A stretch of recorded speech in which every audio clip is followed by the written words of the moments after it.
decisions with perfect discretion and can consider the ways of devotional service in a decisive way.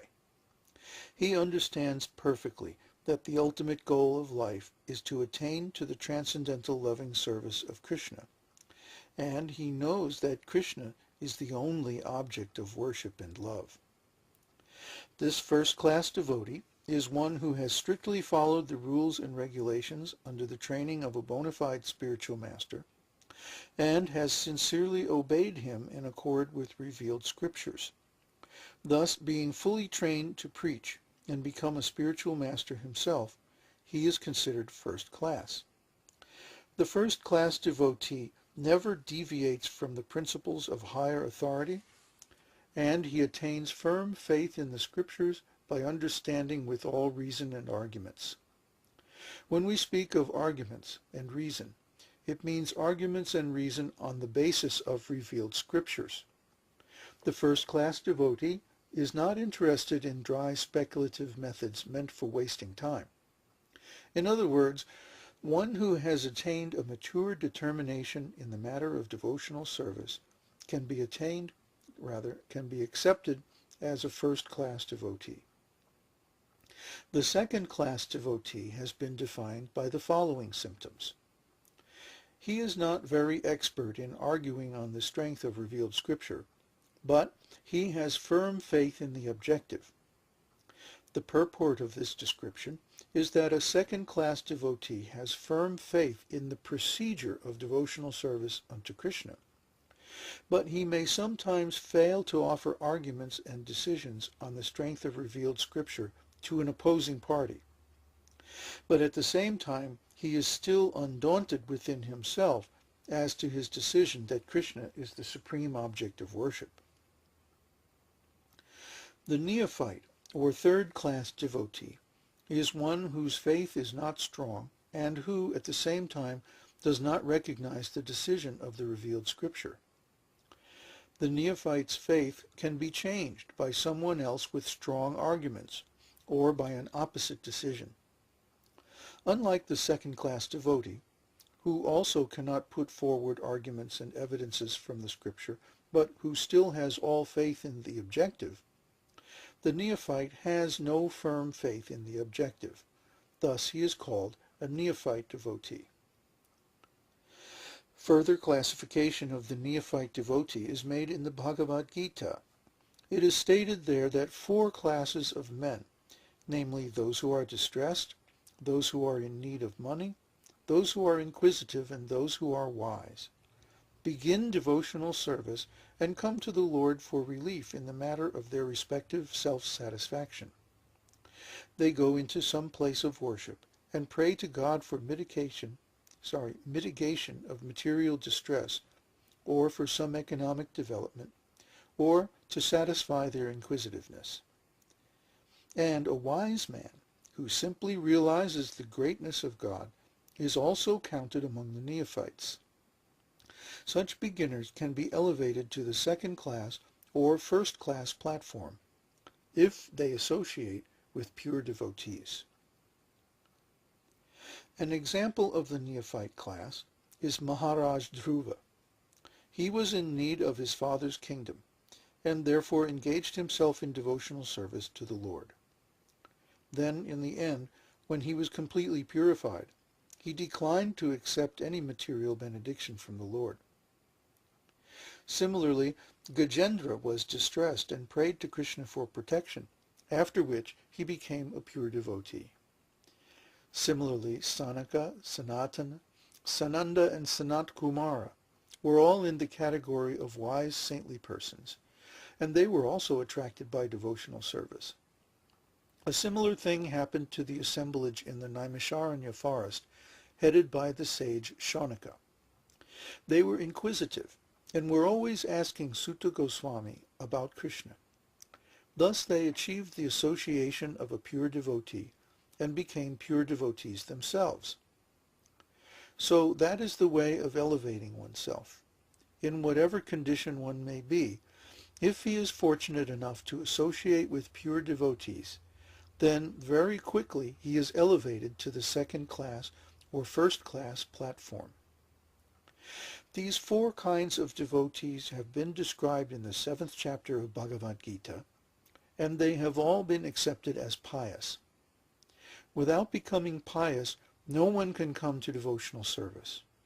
It is explained in Bhagavad Gita that only one who has continually executed pious activities and whose sinful reactions in life have completely stopped can take to Krishna consciousness. Others cannot. The neophyte devotees are classified into four groups: the distressed, those in need of money, the inquisitive, and the wise, according to their gradations of pious activities. Without pious activities, if a man is in a distressed condition, he becomes an agnostic, a communist, or something like that. Because he does not firmly believe in God, he thinks that he can adjust his distressed condition by totally disbelieving in him.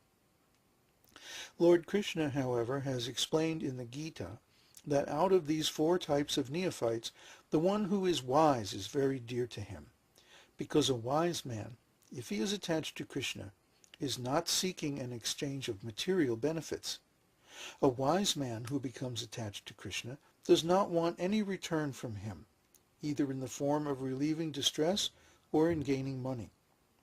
This means that from the very beginning his basic principle of attachment to Krishna is, more or less, love.